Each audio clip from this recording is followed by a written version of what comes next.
You know how much we love getting into the nitty-gritty, right? Like really understanding the systems that kind of drive things forward, especially when it comes to education. It's something that we all go through. It's a big deal, and it can be so overwhelming figuring out what to do, where to go, all of that. Absolutely. There's so many choices to make. So many choices, yeah. And I think, a lot of us have probably felt a little lost at some point, like trying to figure out, okay, what do I study? What kind of career do I want? Where do I even begin? It's a huge question, isn't it? For young people especially. It is, it really is. But what if there were places that really baked this kind of guidance, like really solid guidance right into their educational system? Yeah. Like it wasn't an afterthought, but it was core. That would be pretty amazing, wouldn't it? It would, and that's actually exactly what we're diving into today. So buckle up because we're heading over to Morocco. We're going to be looking at how they approach educational, professional, and university guidance.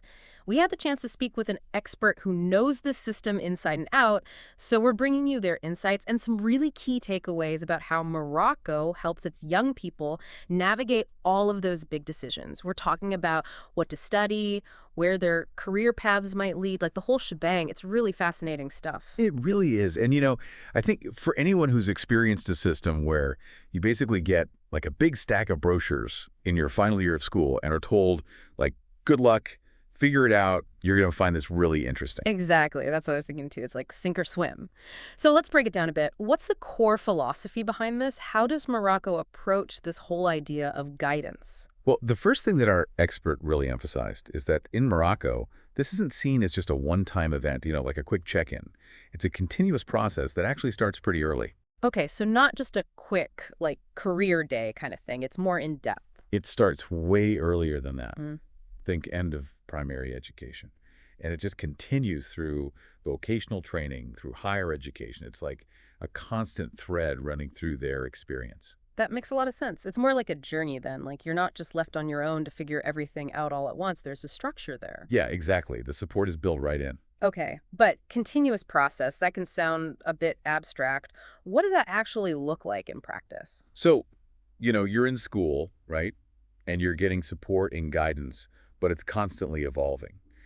As you move from primary to secondary to vocational or higher education, the guidance changes too. The questions change, the needs change, and the support adapts along with those. So it's like a personalized kind of support that goes with you. I'm really curious to hear more about how this plays out in helping students actually make those big choices about their futures. Oh, absolutely. And one of the most interesting things we learned about is this concept in Morocco called the project personnel. Okay, project personnel. I'm guessing that translates to like personal project. What's that all about? Exactly, a personal project. And it's not just some vague idea.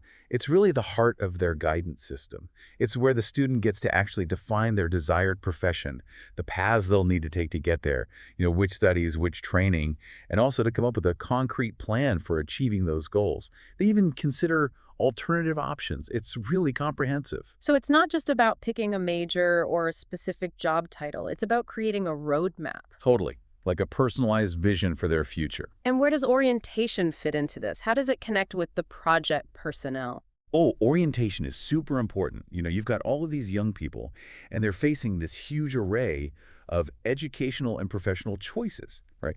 Orientation is all about guiding them through that, helping them explore different possibilities.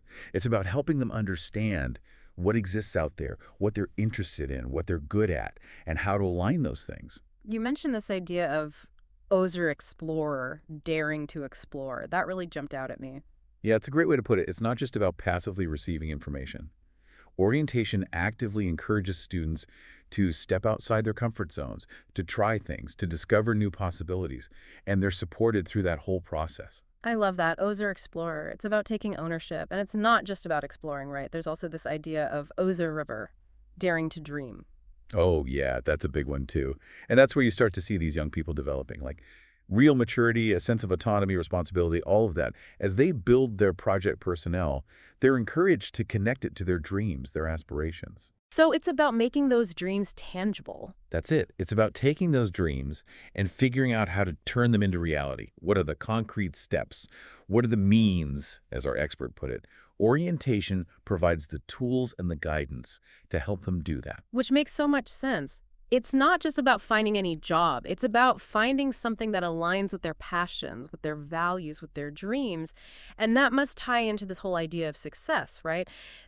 The expert talked about Ozer daring to succeed. Absolutely. That's the driving force behind the whole orientation system. It's about ensuring that the guidance they're getting leads them towards training that's both personally fulfilling and likely to lead to a successful career. So it's not just about passion, it's about making sure that passion can actually translate into a sustainable future. That's exactly it. It's that combination of personal and practical that makes it so effective. Now, I want to talk about something specific that came up in the interview, this Loy Cardre 51.17. Can you tell us a bit more about that? What is it and why is it important? Okay, so Loy-Cadre 51.17.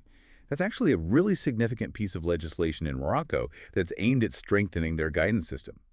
The expert we spoke to highlighted that its main goal is to provide more personalized support. They want to make sure that each student is getting guidance tailored to their specific needs and abilities. I'm hearing that word personalized a lot. It seems like a key element here. It is. It's a huge shift from a more general approach to something that really focuses on the individual student. And it makes a big difference. It's not just about saying, okay, here's a list of careers, pick one. It's about understanding each student's strengths, their interests, their challenges, and providing support that helps them thrive. So it's about recognizing that everyone's journey is going to be different. There's no one-size-fits-all approach. Exactly. And that's something that Loy Cadre 51.17 really helped to solidify. Now, at the end of the interview, the expert said something that really stuck with me. They said that in Morocco, orientation is considered the very first step towards the future. What did they mean by that? Well, I think it goes back to this idea of empowering students. Orientation gives them the knowledge, the tools, the skills to make informed decisions about their own lives. They're not just passively following a path laid out for them, they're actively shaping their own futures. And they're doing it from a very early age. So it's about building a foundation for decision-making that goes beyond just their immediate education. Yeah, it's about equipping them for the long term. The expert also brought up éducation au choix, education for choice. Can you expand on that a bit? What does it mean? That's a central part of their pedagogical approach. It's about developing their capacity for making choices, for thinking critically, for engaging with the world in a way that allows them to make decisions that align with their values and their goals. It's like, okay, you're going to have to make choices your whole life, so let's give you the skills to do that effectively. And, thinking about our listeners, you're the kind of people who want to learn and understand things quickly, right? Like I cut to the chase. So taking a step back, what's the big takeaway here about how Morocco approaches educational guidance? What's the core message? I think the takeaway is that it's not an afterthought. It's not something tacked on. It's a core part of their educational system. And it's all about giving young people the support and the tools they need to thrive, to succeed, to build futures that are meaningful to them. It's about taking that pressure off and replacing it with genuine support. Absolutely. And it's clearly working. Their system is designed to nurture both academic success and that sense of personal fulfillment. It's a powerful combination. It really makes you think, doesn't it? Like about the different ways that educational systems around the world approach this whole idea of guidance. What are they prioritizing? What are they assuming about young people and their capabilities? It's fascinating, isn't it? It is. So as you're listening to this, think about your own journey. What might it have been like if you'd had this kind of continuous, personalized guidance? If you'd been encouraged to oser explore, to oser rêver, to oser réussir from a young age? It's a pretty thought-provoking question and one that I think we could all benefit from pondering. I completely agree. It's a great point to end on. Yeah, food for thought. Thanks for diving in with us today. My pleasure as always.